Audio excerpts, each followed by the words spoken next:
Okay, and thank you, and doing that. Okay, so I'm here today with Norie Ape, and Norie, I just need to get a confirmation from you, a verbal yes, that you give permission for this interview and the materials to be used publicly. Okay. Yes, I do. Thank you, Norie. Okay, so we've talked about what the structure of the interview will be. So the first big block of questions are about the background about your life. So as you think about where you are today, how would you depict the journey that brought you to this point? So you might want to talk about your central commitments and what your career looks like. Yeah. Yeah, sure. So I work currently as a digital product manager, but that is not something that I had studied for. I actually studied foreign policy at university. So I come from a large Samoan family by normal standards, not large by Samoan standards. So I'm number 7 out of 9 children. So yeah, so my family migrated late 80s from Samoa to New Zealand. So I grew up in Auckland, all my schooling, including my university. It was quite lucky in that education was pretty paramount in terms of the discussion. Also, because of the size of my family, our family meetings were done in it's a flat structure, and that everyone position was equal outside of mum and dad, but that we talked in order of birth. So it's quite difficult for me because I had to wait for 8 other people to stop talking. So often and this has been like a real, when I reflect on the job that I do now, which is bringing together people that work in technology and the people that need to use the technology service. So a lot of the work that I do involves skills and strategies that I learned growing up. And a lot of it is actually what I attribute to my cultural intelligence. So often when I'm speaking to Māori and Pacific communities, I would advocate that they have IQ, EQ, and CQ. And I attribute CQ as cultural intelligence. So in my family, obviously I'm number 8 by the time I get to talk. I just end up getting to the bullet point. No, I've heard this is my contribution. I think this should blah, blah. In Pacifica cultures, you'll have that kind of flat communal structure, but then they'll have a robust debate and discussion. So I don't see conflict as like bad. I see it as a robust debate. Right. And that set me up really well and so in my family, there's 6 boys. I work in technology where only 23% of technology is women. Yeah. So quite used to it, being in a male dominated environment. And because of the way that my parents raised us to be open, to challenge, but in a respectful way, that helped give me core skills around relationship building, negotiation, team building, stakeholder management. Because when you're number 8, you're trying to pitch to the other 7. Please listen to my perspective. And for a lot of my brothers, their opinion of equal opportunity was that, and it's a very sibling thing, I won't hold back on, roughhousing you when we're playing sports or when we're competing, when we're debating about different things, but they're very supportive. So it's education, then having that open kind of communication channel. Because my dad was his Samoan title was an orator. I think the title is called Tula Whale. It meant that I always heard like storytelling.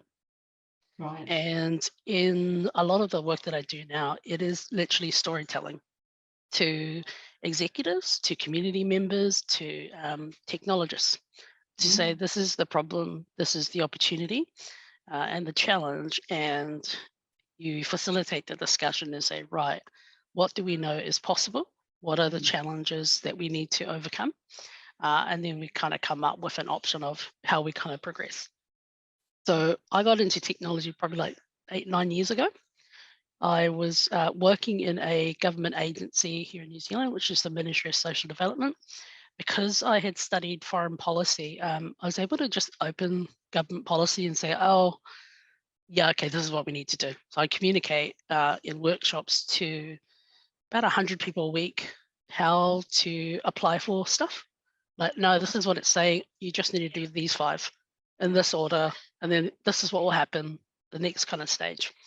And because of the upbringing of like being in a very service orientated organized like family, as well as the culture is very servant leadership.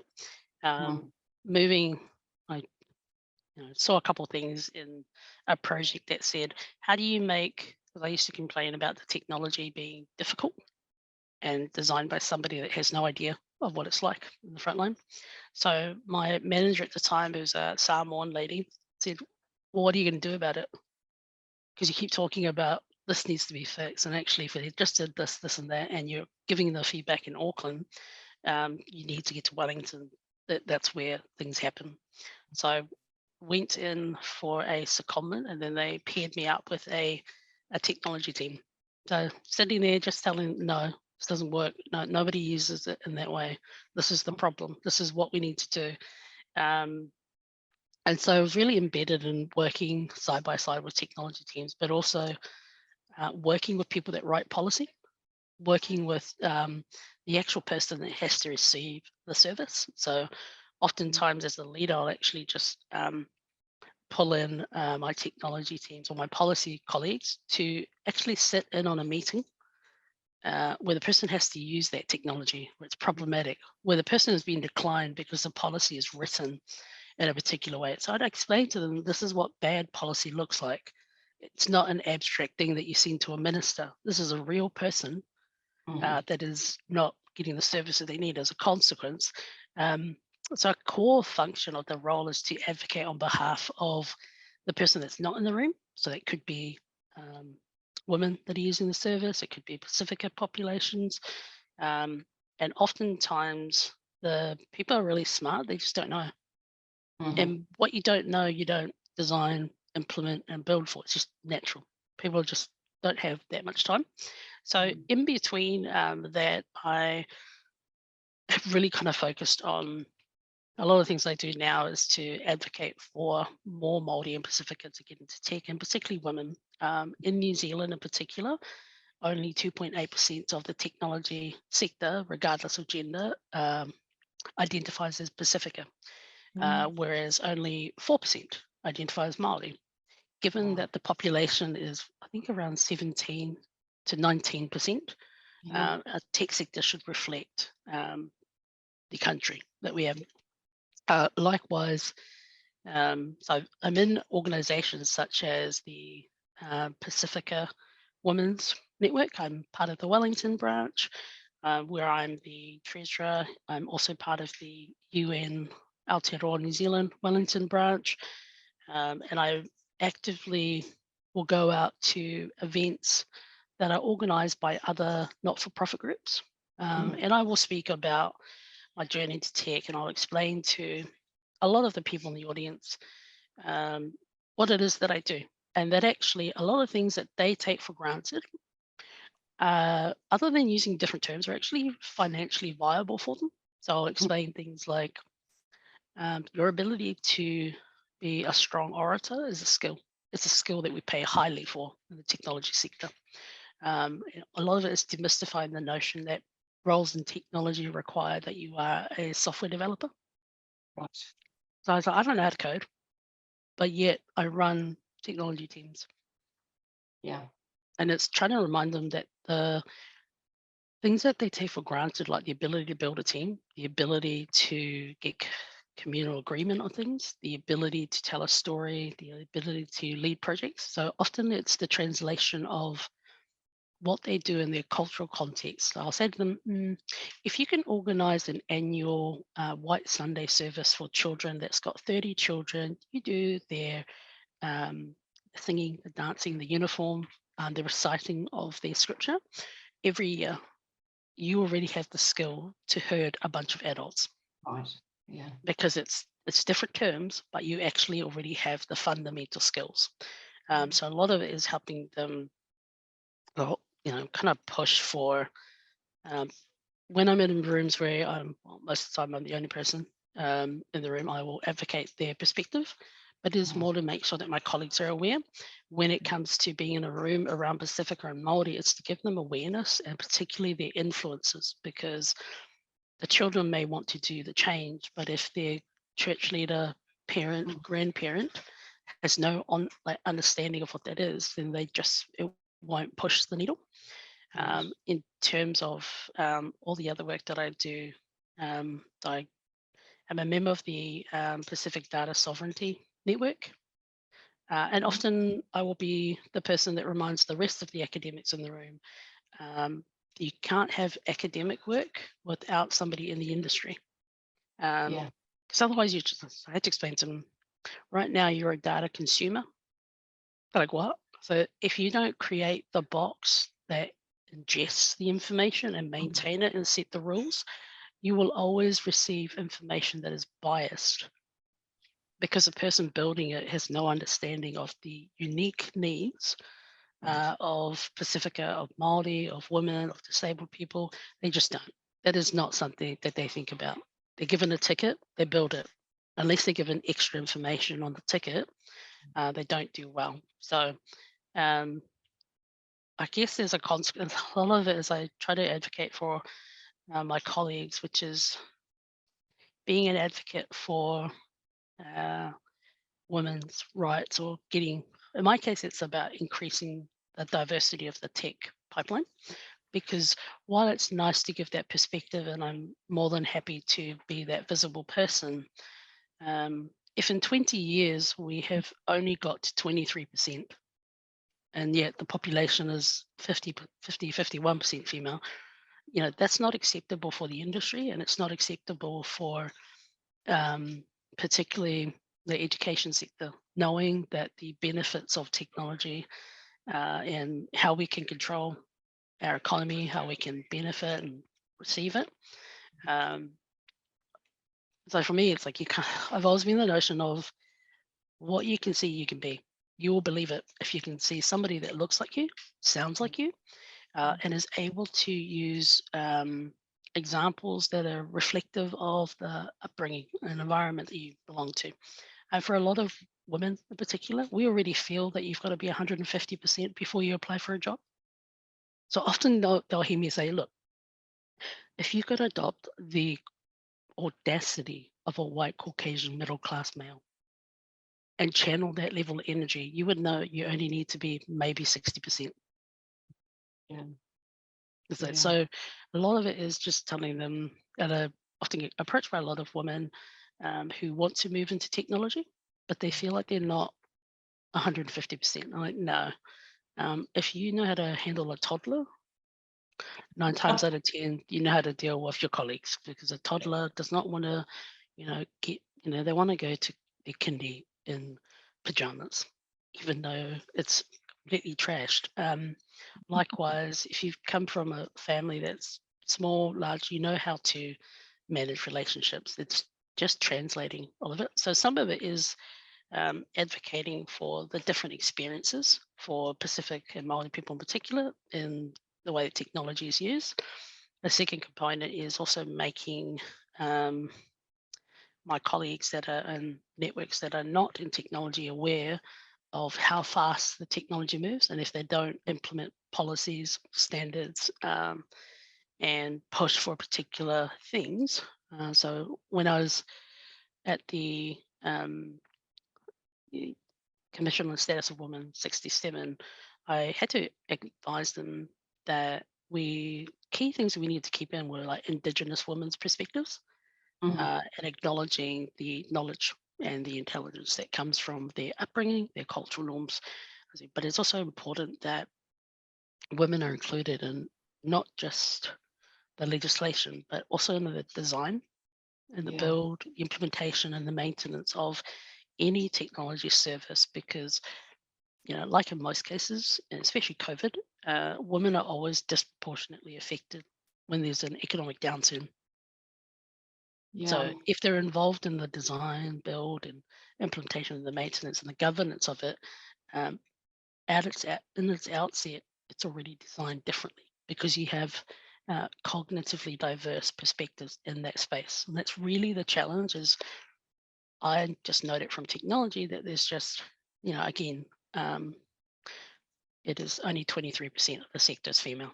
That means most of your services are designed by men. It's not that they're bad, they're just not aware. If they're not aware, Yeah. they'll just never know. They'll just keep building what they're building.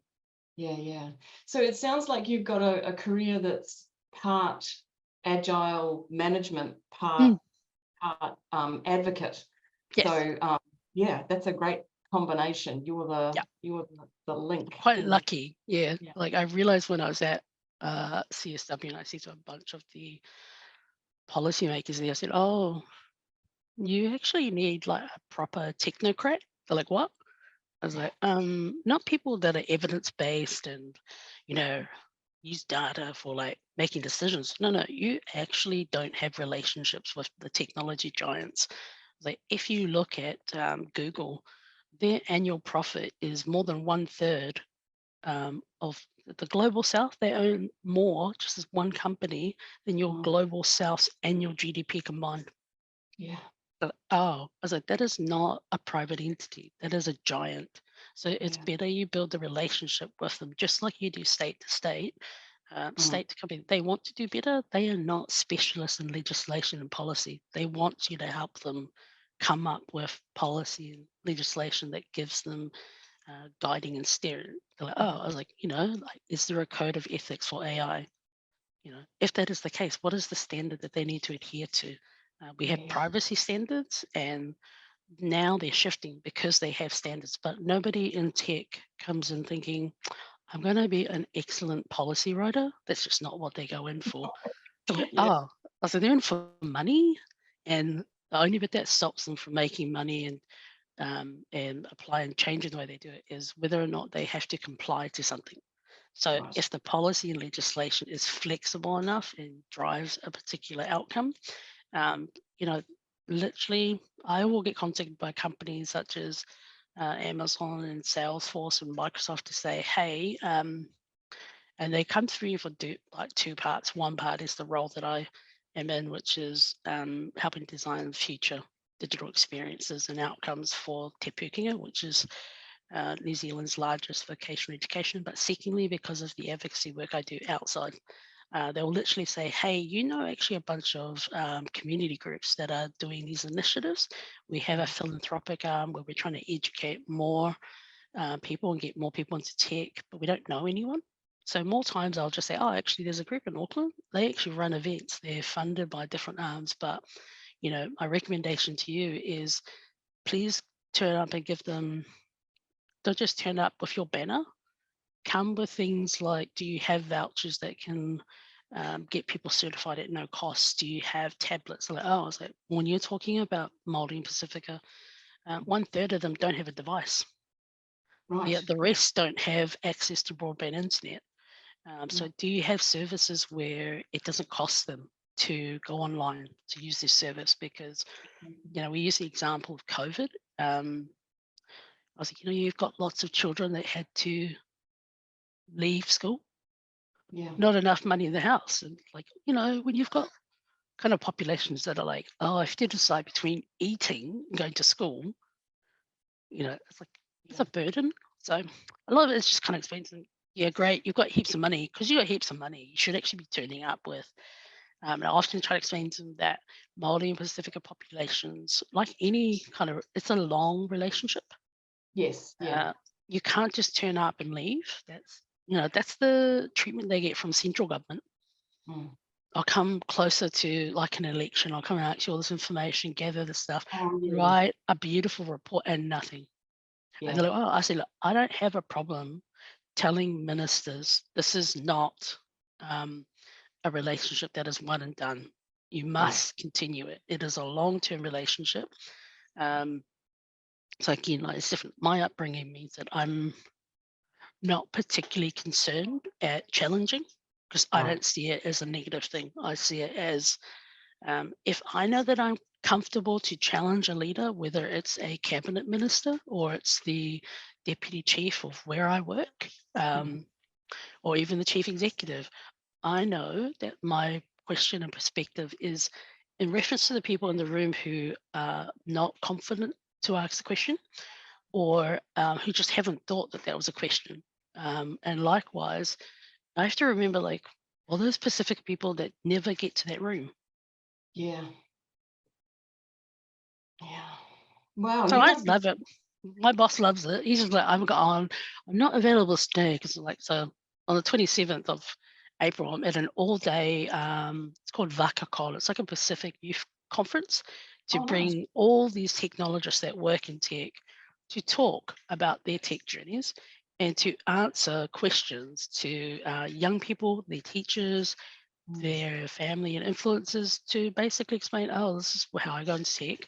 Here's what it looks like. Do you have questions? And because of their mandate and the stuff, the relationships they're doing, they have a lot of the big tech companies coming there because those tech companies want diverse, teams, because, I think the Harvard study says cognitively diverse teams are 40% more innovative and Right. effective. But it Yeah. comes down to, like, when you have different upbringings, you actually problem solve differently. Yeah. It's that normal norming, but once you kind of pass that, actually your diverse perspectives, and particularly if you have more women in the room, um, actually causes you to collaborate and come up with very innovative options, and you don't overcook things where Right. you know, I need like this fandangle machine when actually, well, no, actually this is all you need. And I know because I've seen this in this environment and that's how it works. Yeah. So yeah, it is pretty, I'm lucky. My boss 9 times out of 10 will just, oh, that's great. He's very much pro women. So a lot of it is actually, if you have if more women can see other women Yeah. being leaders, and they look and sound like them, but also that the allies or the men in their workplace or their family are like, yeah, it makes such a big difference, especially like for, I mean, it's sad to say that even in this day and age, I still meet young women that are in their 20s, and I think, man, must be better because you're in this environment. Like, they still have the same fundamental fear of, oh, I'm not like 150% of that job. I don't know I'm how to not do good it. enough. Yeah. I'm not good enough. I know. I'll say to them, hey, if your boss, one example is a young lady, she's like, I've got like all these job offers and this one pays more. And I said, oh, okay. But for you to be happy, you need to like the work, you need to like the team, the culture, the place that you're at, and you need to be paid well. If one of those is missing, you will not like it. At some part of you will get frustrated at some point. So often approached by a lot of younger women or even women that are career changers, and they're like, oh, how'd you get in? I said, look, I don't want to, like, I'm not saying it's a breeze. Mm. I'm saying that you're actually better equipped because you are female. Right. Because the social norms that we are told is bad, like your collaborative nature Right. in a technology space, is financially rewarded Yeah. Yeah. because you are very collaborative, innovative. There's no somebody beating their chest. I was like, I especially love like the mums that I work with, because you'll talk to them and sometimes they'll just switch that mum voice. I'm not a mother, but I know like the sound, like, there's the tone changes. You're like, oh, okay, people Mm. just stop. Oh, yep, okay, yes, no, we're going to work now. It's just, oh, yes. And yeah, I've actually seen like in rooms where that's happened. But yeah, again, so I've seen to a lot of people I've met with, there's particularly Māori and Pasifika. So if your ancestors can traverse the largest ocean in the world, it's like they're already rocket scientists because they looked at the stars and went, yeah, okay, we're going to get to New Zealand. No, we're here. Or we're going to the different parts of the islands. I was like, that's long before the Vikings left. That's long before Columbus was playing tiddlywinks. I was like, that is an ancestry you have. Secondly, so a lot of it is getting the imposter syndrome out. The second one is knowing that there's someone that they can reach out to. But secondly, I will just always highlight the challenges that Māori and Pasifika, and particularly women, face in using technology, or being aware of the opportunities in the world of work that come from knowing that there are options. So you're working both ends. You're working the end user end and the developer end, which Yes. is Yeah. So I'm lucky. Like, I get to play on both sides, and as a consequence, My favorite thing is when my team will say, no, actually it should be done like this. And I'm like, oh, okay, cool. They're like, what? I was like, if you think that that's the best option, just explain why and Yeah. why you think this logic kind of applies. There's never a wrong answer. There's just the best option at that time that met the need. And a lot of it's just helping them understand uh, this thing is a thing. It's not me. It's not my DNA. Is it the thing that I do outside of work? That's, the advocacy and mentoring. That's the stuff that I really enjoy. It Right. happens to be that I get paid to do something very similar, but in the technology end. Right. Yeah. Shoot. I think you've sort of answered many, many of Oh, the questions that I have already, but so let's move on to the second lot of questions, which is really about what drew you to the work, but you've already sort of talked about that. What I'm interested in this lot is how does the change in your work affect your life, and how does the change in your life affect work? So is it a two-way street, or is there one direction that's stronger than the other? it's two ways in Mhm. terms of like I've always been super clear with my boss and the chief digital officer, who's now my DCE, which is this is stuff that I do mostly outside of work, but from time to time I will be during work hours doing that. And so um, a lot of it is setting the expectation with, I'm lucky in that all my employers have been supportive of it. And I'm in vocational education, so it's a happy marriage of their goal is to, improve learning experiences, particularly for Māori, Pacific, and disabled learners. And I always add women.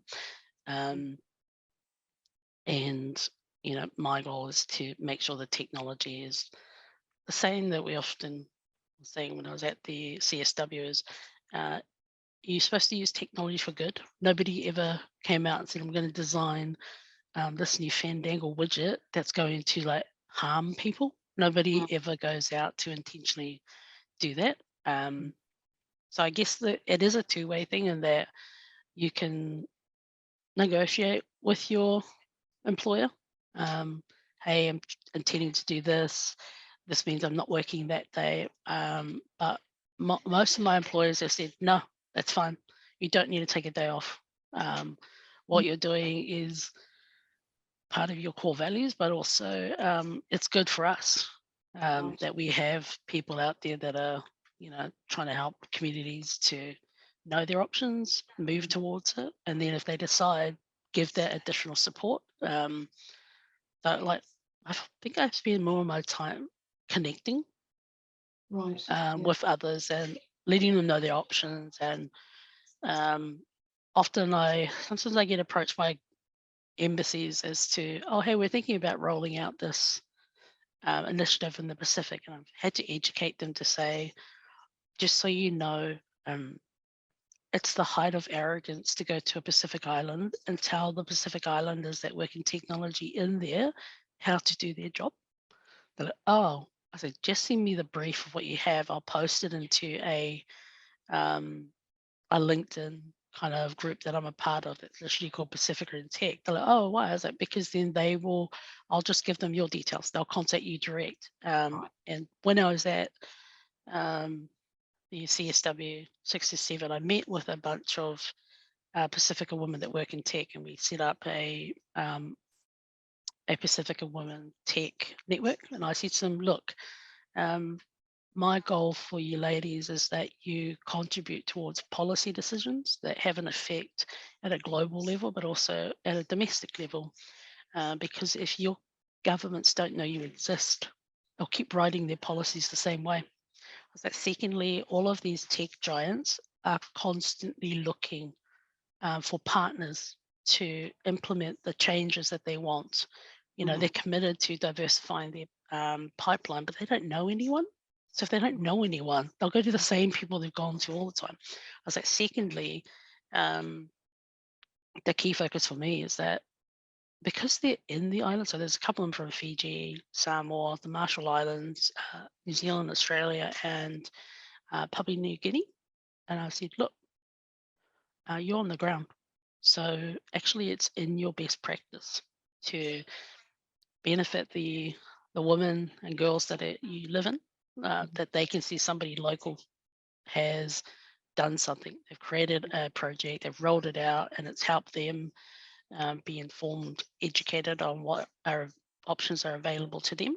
And so, like I just tell my boss, and they're like, "Oh, so when I came back, their requirement was that I just needed to give a 7-minute presentation to like, hey, how was it? What did you learn?" And my main message to them was, "Hey, did you know that there's a UN tech envoy and that there's a global digital compact?" They're like, "Yeah," and that only 8% of the respondents are from technology. They're like, "What?" I was like, "No, you are all technologists. Here's the link. Please go check it, submit Yeah. it. Some of you work with pretty hard out academics. You could all work together and supply feedback." Again, if all they're getting is perspectives from people in civil society, but not someone that actually works in technology, then you miss the opportunity to be in a panel where you're joining virtually, giving feedback, and making sure that everyone that's in there having the discussion has diverse perspectives. So one of the things that I pushed when I met a lot of the UN women was members was, what is your position as UN women on Indigenous data sovereignty? And they Right. went, oh, we're just focusing on getting the political like democracy set up. I was like, okay. I see the reason I say this is many tech companies are struggling. They don't know what it means to meet that, but they would love for you to help them with the policy because they don't know that. They don't know the Indigenous populations. You have an annual forum that has Indigenous peoples. If Indigenous peoples have like data sovereignty, the companies, they get to control what information is used about them. They get to protect their culture, but also they get to shape how the information is used. And the tech giants finally have somebody that can give them a policy Right. of what to Yeah. do because they don't know that. Again, that is not their job. They don't write. I'm going to go to Google and write policy all day. No, exactly. Yeah. Hey, so what about you personally? Have your work practices changed as a consequence of your life changes or vice versa? Definitely. So I think the work one is being more exposed to different kind of ways that technology is used. Like I'd say, I spend a lot more time now going to tech conferences.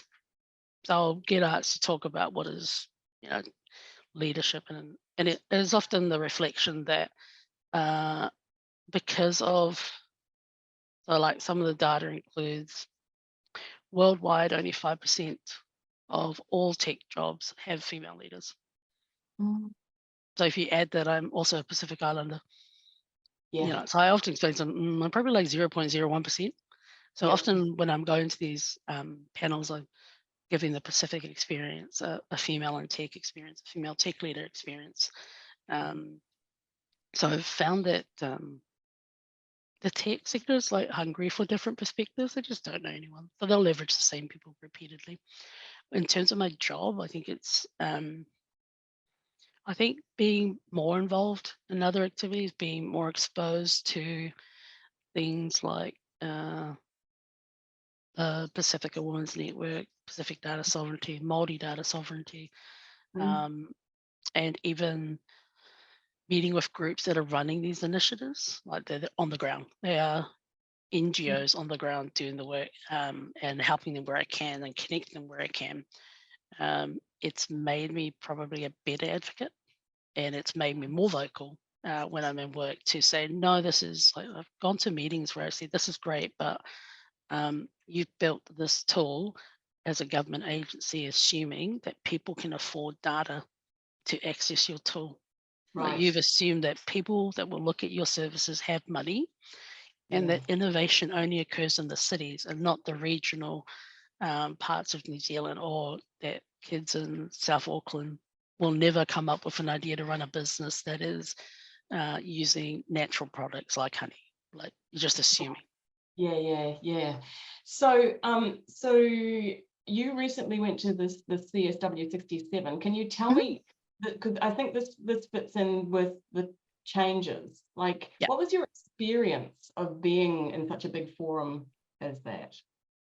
I think like overall, I went in thinking that my main role was to make sure that our NGOs that were attending or connecting in virtually were actively engaged and contributing.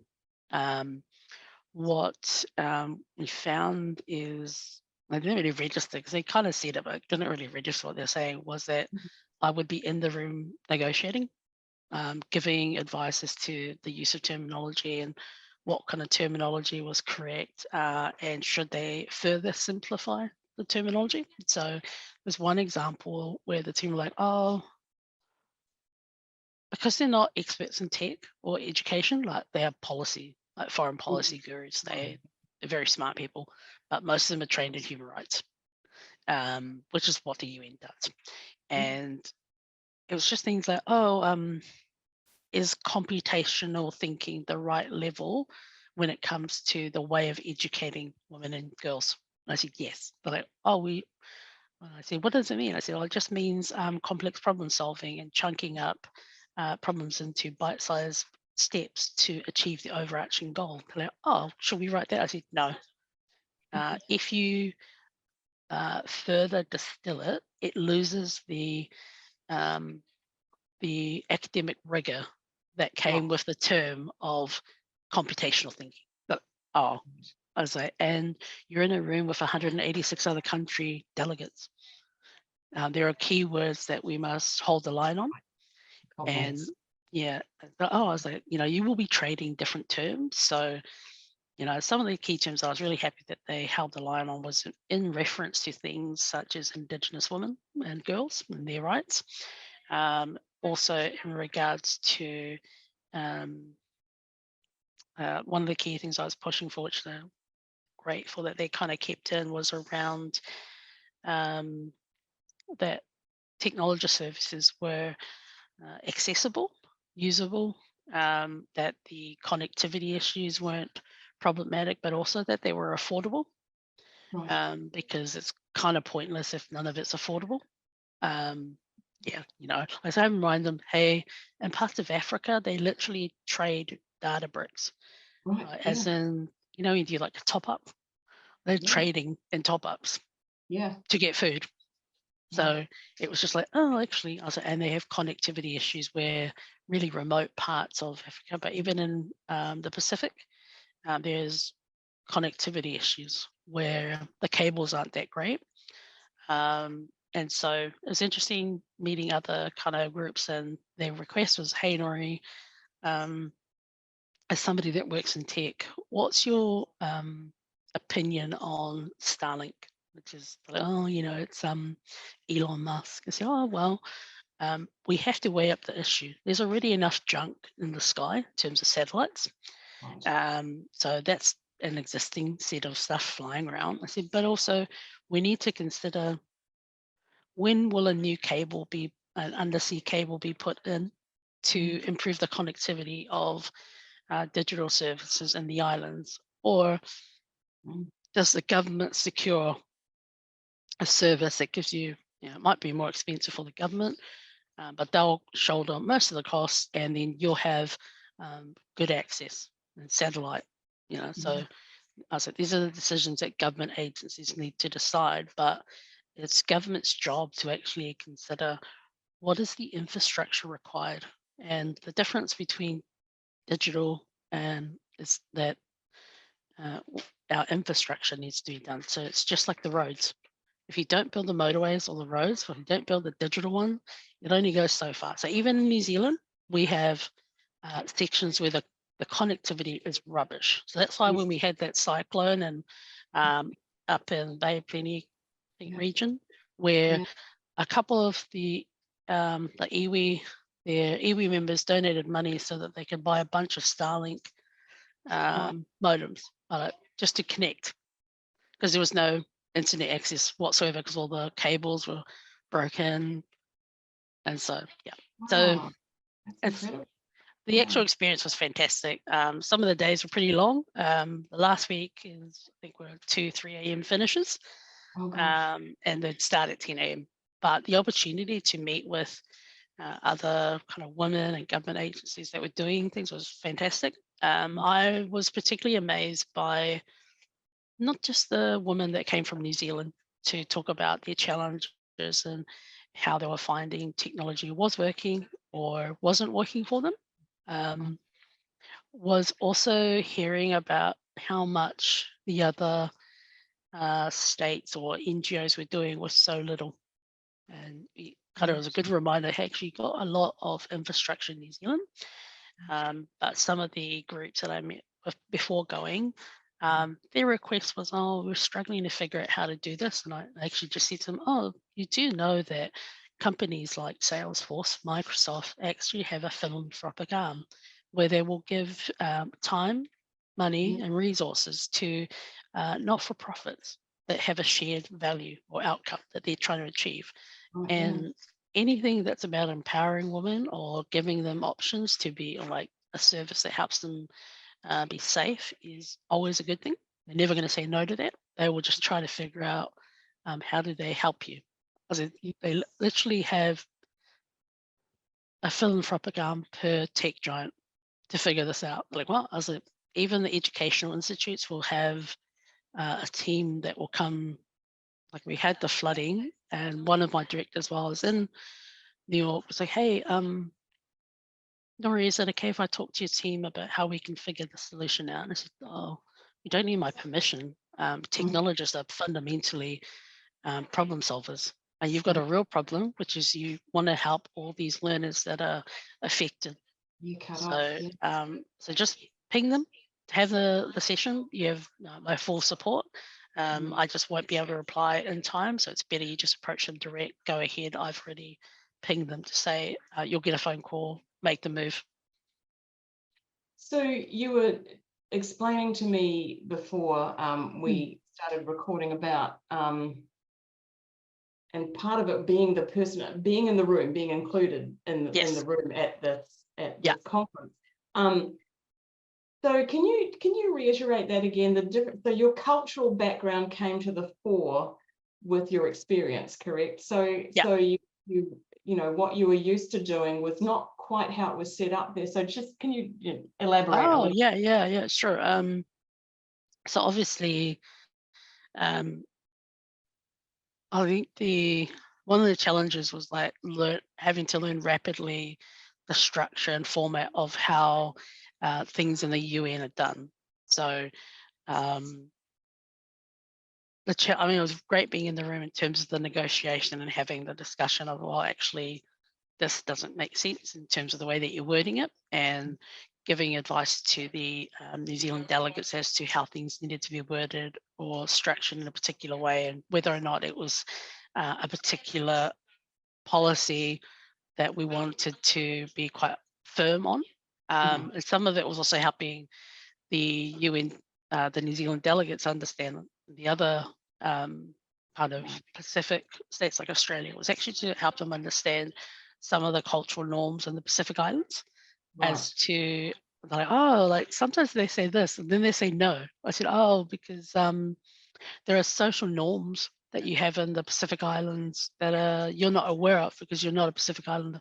They're like, oh, I said, so do they ask you about like, oh, how's your mom and dad or your children? Because they know you've got parents, they know you've got children. They're like, oh, okay. They're like, no. I was like, yeah, that's a social norm in Pacific cultures or Māori Pacific. How's your family? And where are you from? Okay. They're like, oh, you know, when you give your pepeha, you're telling them my mum and dad, this is the mountain, this is the river, this is where I'm from. They actually don't know you. They know you as delegate from New Zealand. They don't know you. And the relationship has to be much more mature, because after that, if it's not to that level, it's a transactional relationship. And so you want to go down to the layer of, oh, we also just happen to be policy people, but we are fundamentally humans. So so this gets back to the long relationship kind of thing. Yeah. At all levels, this long relationship. Yeah. And a lot of the stuff that when you're in there are like some pretty established relationships at the state level.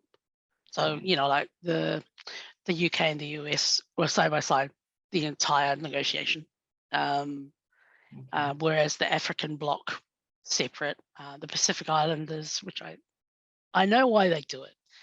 They would always say the 18, because there's 18 states, and it's to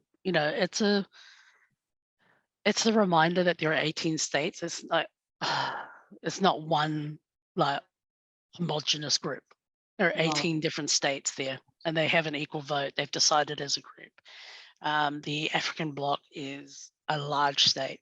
They again, because they are from traditionally developing states, they have to use the notion that I'm this population, I represent these groups, and therefore my voting bloc has more. Like I knew conceptually because of my studies in foreign policy that that's how you would play it at that state. And what was interesting was being in the room and kind of, so the last day of negotiations didn't finish till 4:30 in the morning on Saturday. Whoa. And they had already had in that week, from Monday, 2 a.m. finish, 3 a.m., 4 a.m., 4:30, and then Friday. So, and again, it came down to wording, relationships.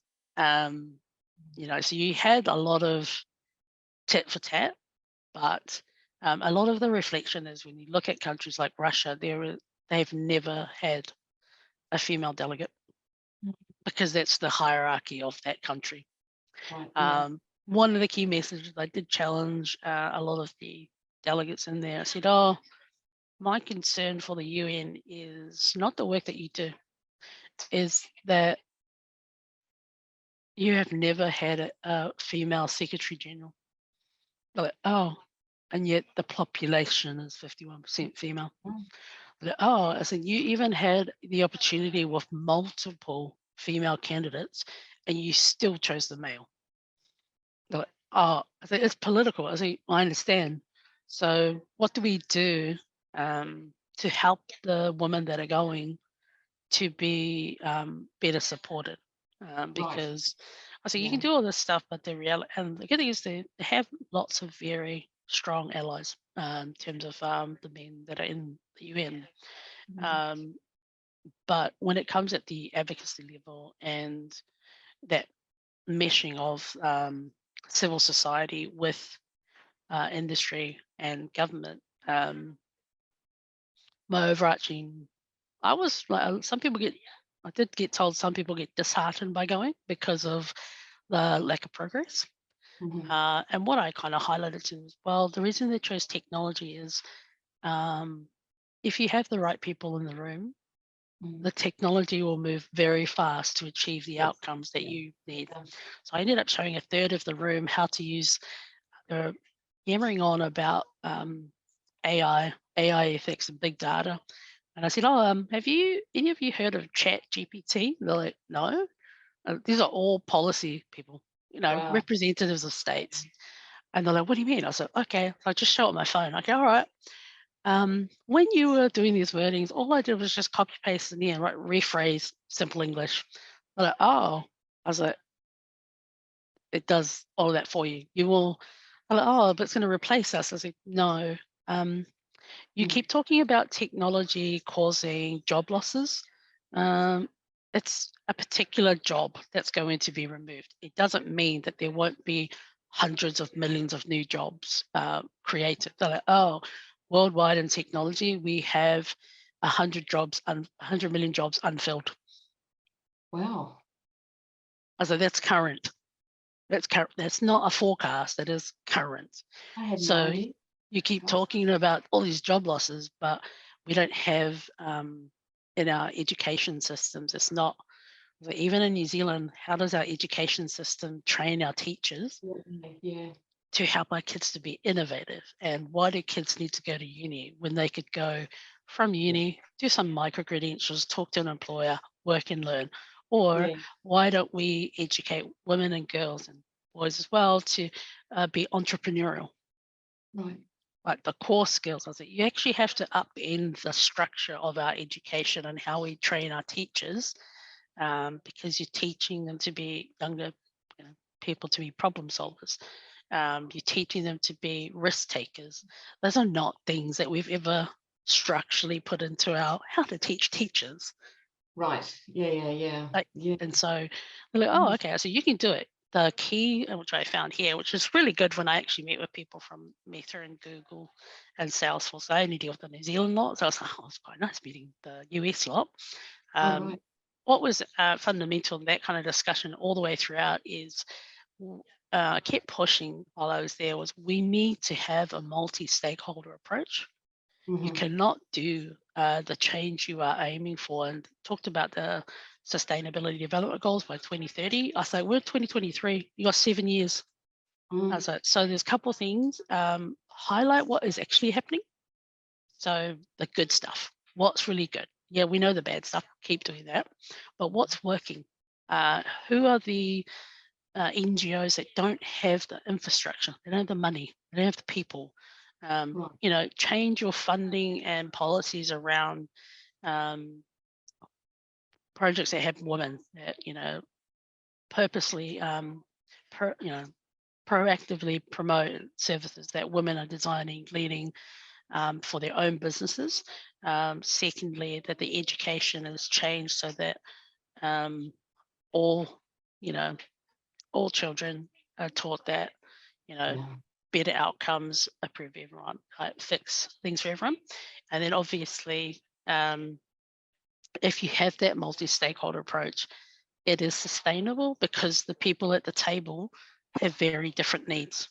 A tech giant's going to think about how do I make a profit? How do I make sure I'm compliant? And how can I make sure that all the social goals that we have as an organization to use tech for good are being met? Civil society, they know what the ground looks like, and they are dealing with bad policy, good policy.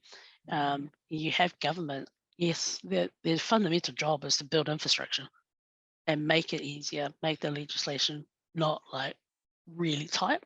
But sometimes I have to tell policy writers, no, you're too prescriptive. You should be specifying the outcome of the legislation and the policy, not that you must use this widget in this way. Because in New Zealand, we've literally had instances in the past where policy writers have said, this type of information can only be exchanged between this government department and this government department using a floppy disk. And No. and that policy was still in place until 2016. Oh, good grief.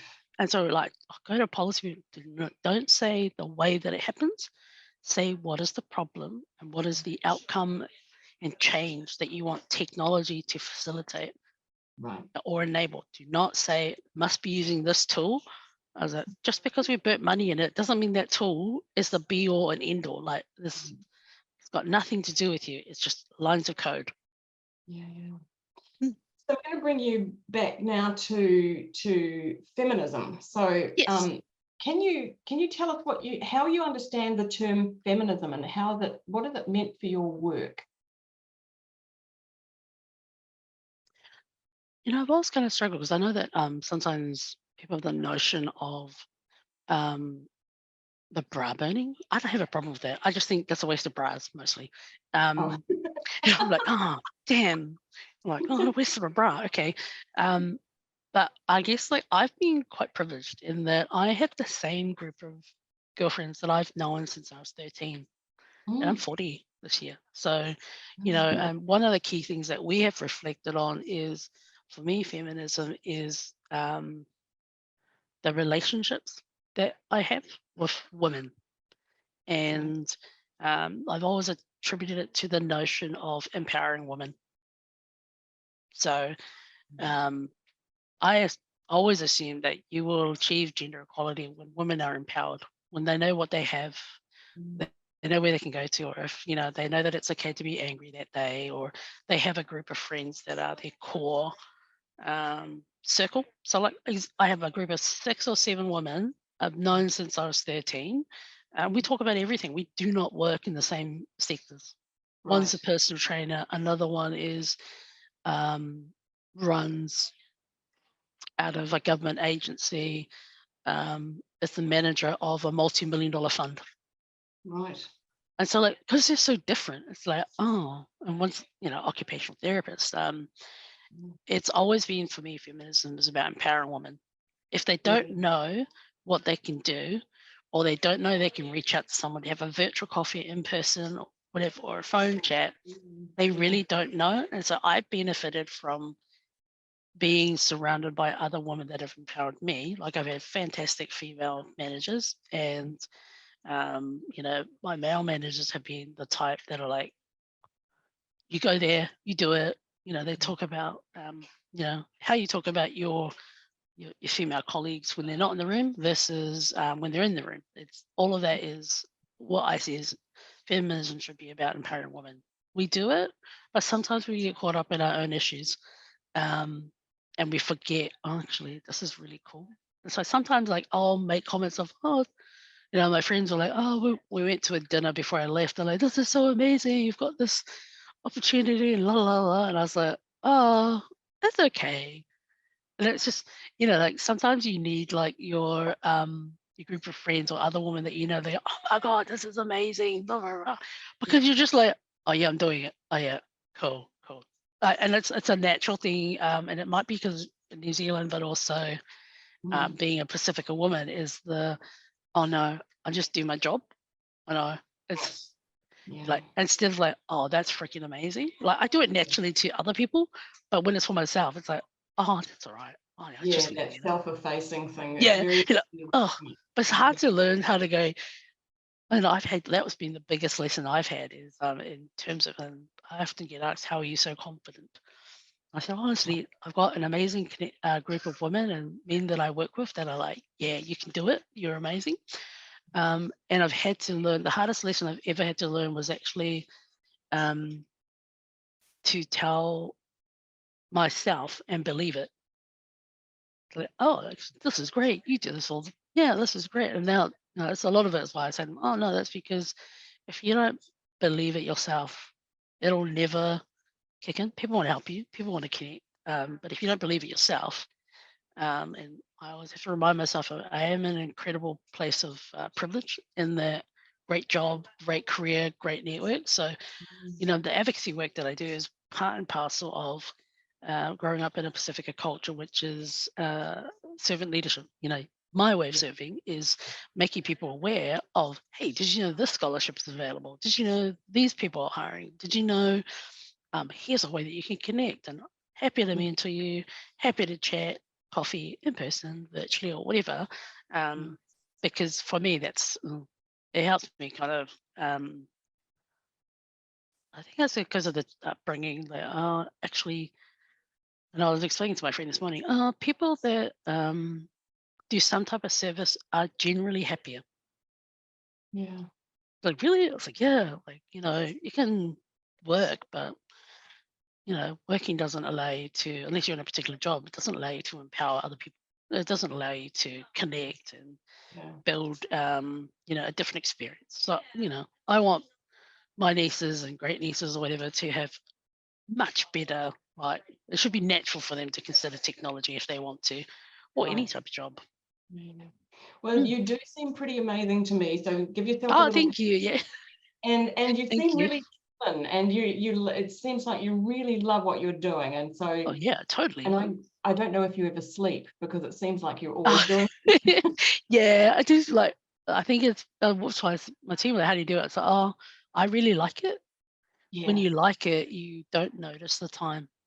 You're energized by the work you're doing and the outcomes that you are enabling. Yeah. Oh, nice. Thank you. So the second, well, the next question, actually, the next block of questions is about the relationship between scholarship and activism. So feminist scholarship and activism. So what's your take on that? You've talked a little bit about the academics and then policy people and the bits in between, the links in between, but can you elaborate? What's your idea of that? I like the activism part in that you do need to know. One of the struggles I probably have with the academic side is that proposes most times a utopia. One of the things that I often will kind of struggle with is more often when I'm reading academic texts, it's a descriptor of what's happening. This is what's Right. happened. This is what is happening. There's no proposal or pilot that says, actually, we note that this has worked here. Here's something we've tried in our local environment. Right. What's the application? Yeah. Yeah. So, and that's purely because often I'm dealing with business colleagues that have great ideas, and my job is to talk to them and make it a reality. So often I can tell that the academic has not potentially talked to a person that would have to implement it, Right. Yeah. because the solutions are like, well, and it'll automatically happen. But automagic requires logic Yeah. and intense, robust discussions on processes end to end. It's not to say that they can't, it's just that maybe in their academic training, they don't get told to go talk to industry. They don't get told to test it with a community. Whereas because all of my training in technology and the work that I've done has been largely in the public sector or not for profit, Right. it is my first instinct to go and check, does the actual person at the end want this? Do they care about it? And Yeah. if that's the case, what actually, my job is fundamentally to make sure they're included every which way in the step. Like, is this right? Is this right? Is this right? Because the Right. cost of building it in isolation is very expensive.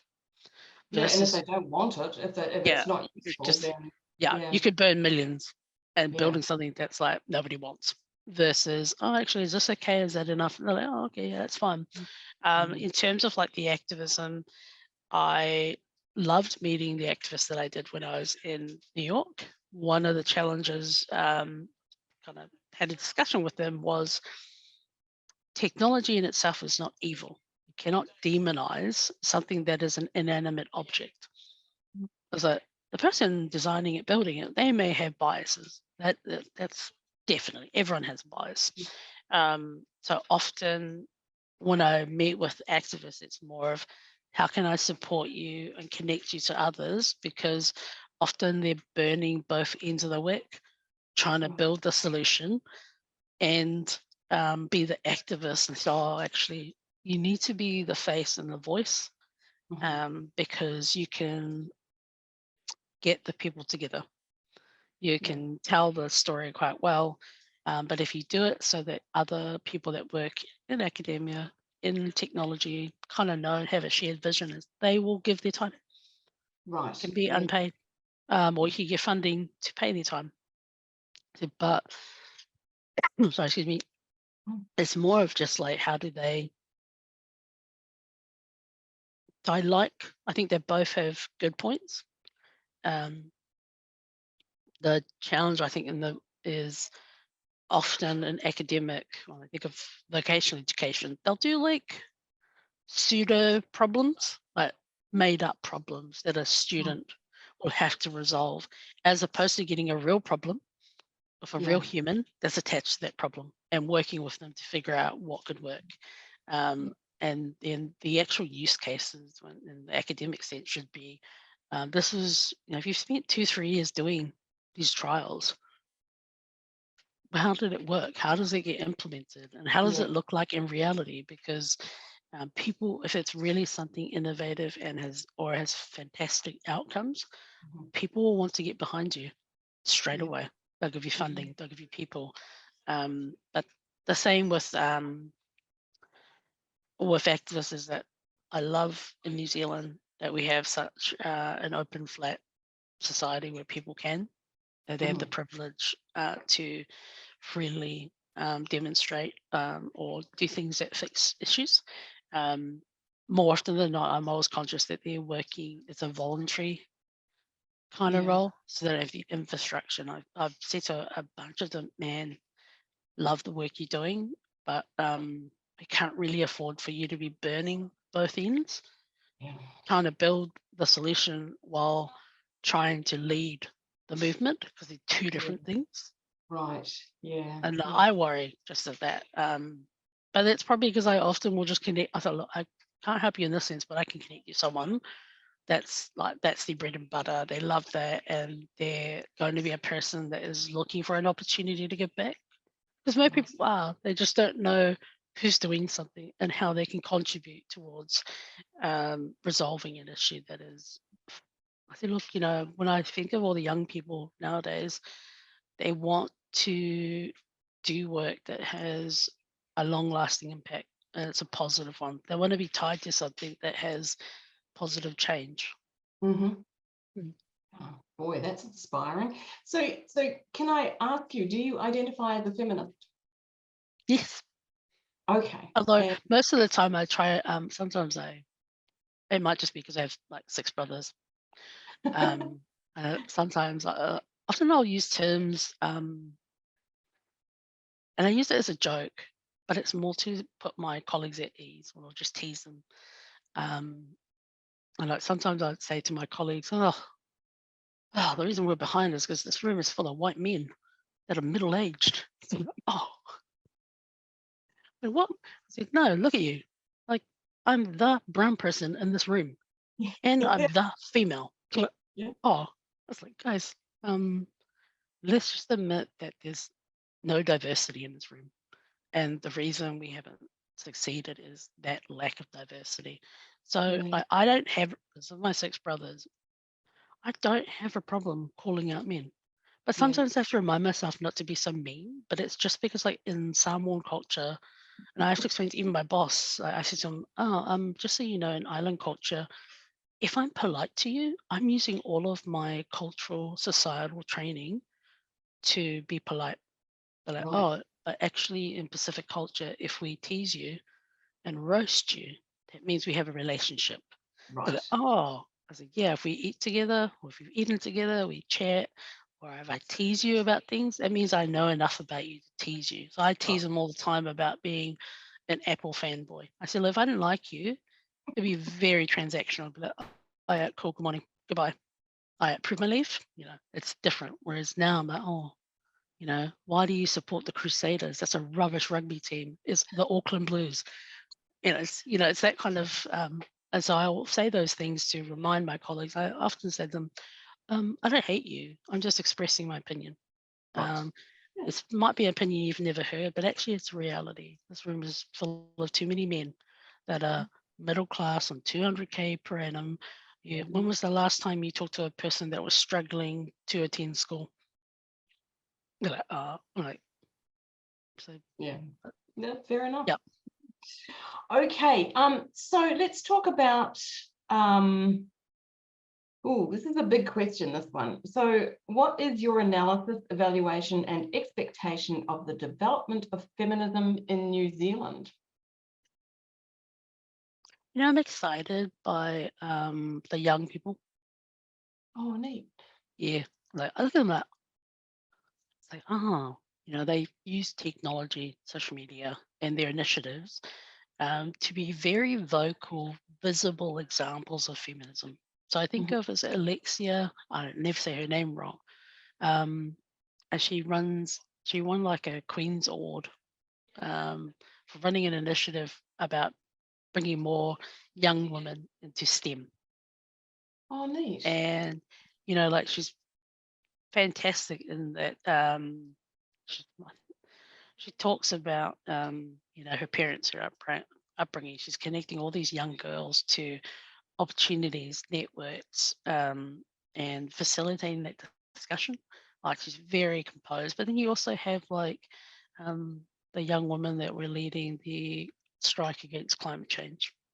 Oh, right. Yeah, yeah. Like very like they use technology for what it's for, to bring people together, to focus on a particular level of change. And when I think of in technology, there's 2 ladies, Julia Arnott-Nini and Itaroa Lafayette, who run Fibre.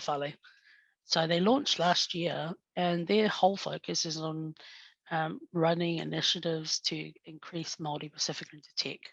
Yeah. And I'm talking at a panel that they're running on the 27th. And, you know, Julia used to work in London, came back home. She wanted to make a difference back home. Yeah. And Itaroa, she's just fabulous. Very proud to be from Porirua. So you have like lots of younger women, and I'm approached by women that are changing careers as well. So I think that the future of feminism is pretty good in New Zealand. I do think it'd be nice if they had more exposure when um, for boys and girls when they're in primary or intermediate, Right. Yeah. Yeah.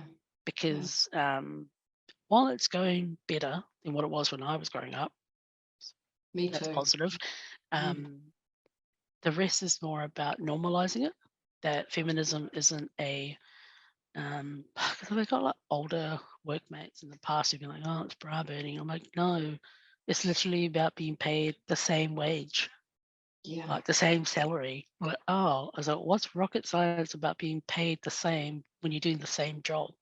Hmm. I was like, oh, I was like, what's rocket science about recognizing that there is a gender imbalance when it comes to work at home, Yeah. unpaid labor? Like, oh, I was like, there's nothing there's nothing evil about it. It's literally equality. What we fundamentally are supposed to be doing. I have loved to see the change in terms of how what I can see is a focus on empowerment. I do probably more so for New Zealand is to better connect with our um, the women that are doing the work across the Pacific, because they don't have as much infrastructure. Yeah. And for, in particular, often I'll tell New Zealand government, you can't go into other countries and tell them how to suck an egg and do work. That's how other states got in, because they just came in with money and said, do what you want. Um, but if there are lessons that we can take from our, you know, feminism movement in New Zealand, to make it long lasting, one, we Mm. need to start younger with younger people. But two, we need to, and I always say this with my technology colleagues, people in tech are rubbish at marketing what you can do in tech and what your Right. career pathways are. So I always tell Pacific group saying, hey, you know, if you did a development course or a data analyst course, probably 6 to 12 months, within 18 months, you will have recovered the cost to do the training. Like, what? I'm like, yeah, because Mhm. most data analysts start at 60,000 for most Pacific populations where mum and dad is only on 40, 45K. To have a Yeah. child starting at 60 is massive. Yeah. And so it's just, hey, you don't need to work hard. You can use things for good. Personally, I'm excited in terms of, um, I think a lot of the younger ones do inspire women that are in like their 20s and above. I love watching how poised and it's also just how open they are. I do think Mm. that um, women, like feminism New Zealand, needs to be probably a bit more open about the challenges of being a female leader. Like it's fine Yeah. if you've got a great network of like women that you talk to, but if you're by yourself, often it is leadership is lonely anyway. Yeah. Yeah. But not having an established network of other women that you meet with on a consistent, regular basis, or other um, networks like your friends, that's the difference between a longer lasting impact of what feminism is in New Zealand than it is um, thinking I need this trailblazer. We've got so many trailblazers in New Zealand. Sometimes we just forget that we don't play that Rolodex history for our kids. To say, like, one of my friends bought a game that was like, it's kind of like Guess Who, but it was like women in science. Oh, neat. And I was like, I didn't know who half these ladies were. I was like, holy Yeah. crap!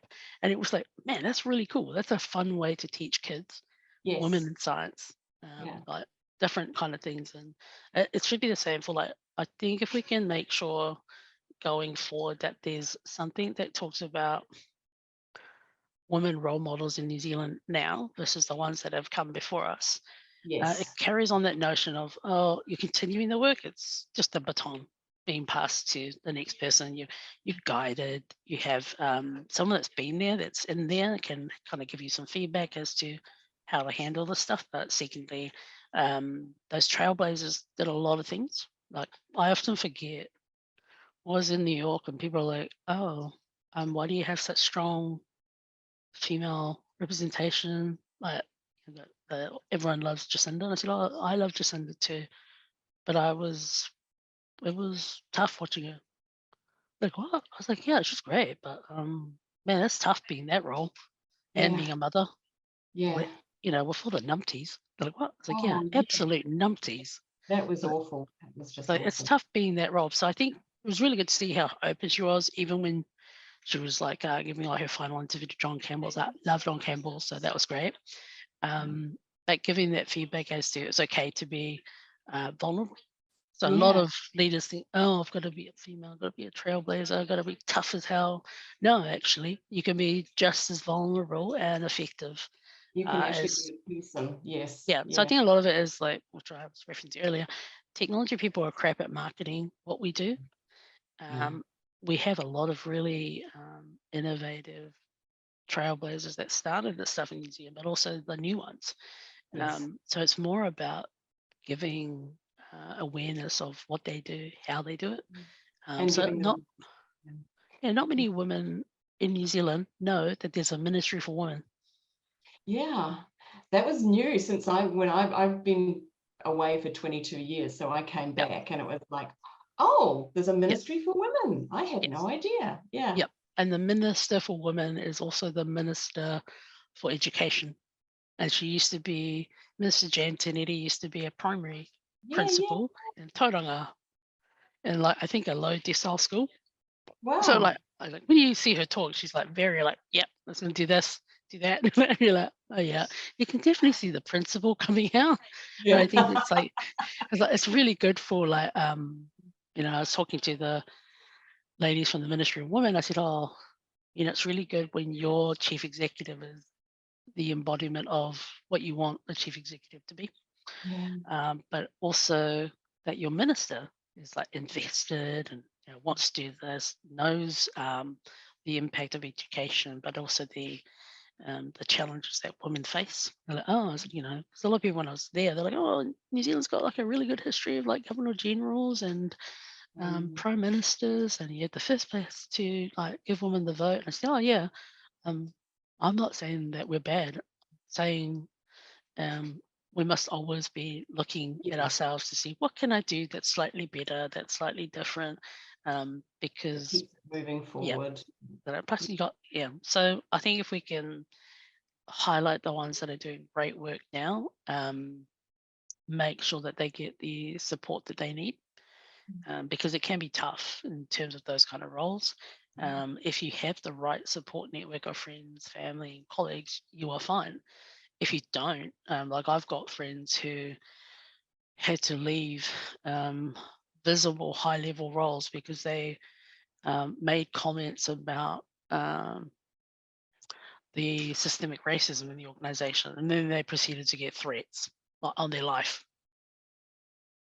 And so, you kind of actually, we want all these dynamic, innovative leaders, but if we're doing nothing to support them when times get rough, you were never really protecting them to start with. And so the good thing is that the organization they called out has subsequently done its own internal review and admitted that they, yes, there was systemic racism in the way the organization was set, and they've made steps to go. But I said, look, had those two ladies not gone through that, Right. this organization would never had gone through the exercise of bringing in an external person, accepting and understanding that the structure that it was set up with was literally built in the 90s by a bunch of white guys. Yeah. So they've had the opportunity to reflect and look at, and now they're making conscious steps. So they have a problem, admitted it, they're working towards it, and they're committed to publicly sharing what they are learning about themselves and the organization as a result. Unfortunately, it took that to happen, but I see her every time I go visit, and I'm like, hey, how you going? She's like, it was rubbish when it was there, but it's been really good to see the change. Good. Yeah. Oh, neat. So you've talked a little bit about going, the NGO, the conference that you just went to in New York, and that sort of. So do you have other connections or connections with other activists and scholars and organisations in other countries? Do you have ongoing connections with them? Yeah, when I was there, I was able to connect with a couple of Canadians that run a program for young women, which is about, I will not, I'll mangle but basically a focus on highlighting Indigenous experiences in Canada. Canada has a very, it's been difficult for them to accept that their past of how they've treated their Indigenous populations. It's been quite a revelation to them of how they treated their Indigenous people. When it's pretty recent too. I think it was like the 80s was when it stopped. And I met a pair of ladies in PNG who run a not-for-profit ICT program. So they're running initiatives for the government, training and educating women on how to do things like banking. So they don't even know how to do a ledger. So they're teaching them how to do the ledger, but they're also teaching them how to create a profile, because most of them don't even have an email or an identity document. So they're running a whole bunch of core basic foundational components, and connected with the delegate from Australia is an Aboriginal woman. So we connect and we're still in touch, as well as a young Pasifika lady that runs initiatives in Samoa, and I think it's called Brown Girl Work. So they run initiatives on like educating young girls about hygiene health, like women's hygiene health in Samoa, and job training programs, and they're all targeted at like women's initiatives. So it was really that was the best part about it, was connecting with internationals that have a shared kind of focus on empowering women and achieving gender equality, but also just making sure that my New Zealand delegates that were there from NGOs were like, I said, please get in touch with these ladies, because it's quite critical. The main one that I touched base with was the Indigenous women group. And that was just because I was trying to push for them. So you must discuss Indigenous data sovereignty. They're like, oh, can you come? I was like, no, I just spent have spent 3 weeks away from work, and your conference is in April. I do not think that my manager will be that flexible to go for 3 weeks, come back for a week, and then disappear for another 2 weeks. So, I was like, yeah, no, I don't think I'm getting away with that. So it's more just that. Yeah. So there are a few. I'll probably check with them, because I'm having a catch up with the NGOs next week, Tuesday. So I can happily pass on your details in terms of what you're looking to do. Because I'll see if I can, it's the Ministry for Women's International Caucus. So I can probably flick them your details and say, hey, I've just run this, and this is the initiative you're wanting to do, because the intro paper that you had has a good kind of blurb of like what it is. Yes, yeah, that'd be great. Thank you. Because I found they were like, oh, Norie, how are we going to contact us? A WhatsApp, an email, and we would do Zooms. But I ended up just, because it was just most of the team there that came didn't know how to use WhatsApp. So I ended up just doing reply all emails. Hi, today's update is da-da-da-da-da. Here's some links. I need some questions answered. Please respond by this time frame. They're like, oh, this is really informative, Norie. I was like, no worries. This is all actually copy pasted into the WhatsApp and the Google Doc. I was like, oh, I was like, yeah. Don't worry about it. Like, I knew that this was part of the job. So technology moves so quickly these days, and if you've been trained in a certain way, and then you know, have to do your job as well as learn all the ways, different new technologies in which you can do that, that's all very difficult. So you're a very valued resource. Yes.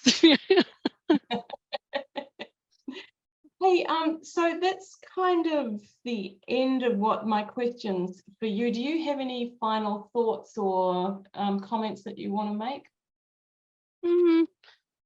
I think it's pretty cool that you're back home, and that this is the kind of thing that you're doing, because I think the best thing we can do for the global feminist movement is to actually help women and allies even understand what feminism means. Because people have that definition of bra burning, like they have a very 1960s, 70s perception of feminism. And I think the best thing is, how do we know what we need to do to empower women, which is make sure that the structure recognizes the systemic issues, but also that there is education, awareness, legislation, policies that support, gender equality. But more so that if you can get the allies, so young boys and their dads, if they're we need them to be, they are ready to be there, but their perception is bra burning. Not that they actually, whereas like you've got really good examples like Ruby Tui, in terms of like the Rugby World Cup. I was there at the final. I lost my voice screaming. Like me and my friends, my group of friends were like screaming. My friends, there's only like of the 7, only 3 of us understand rugby. The other 4 were just like, yeah, it was great. It was the first time that they actually wanted to watch rugby consistently. And that is because that was a female-led, female-run program. Very family orientated. The tickets weren't like ridiculous expensive.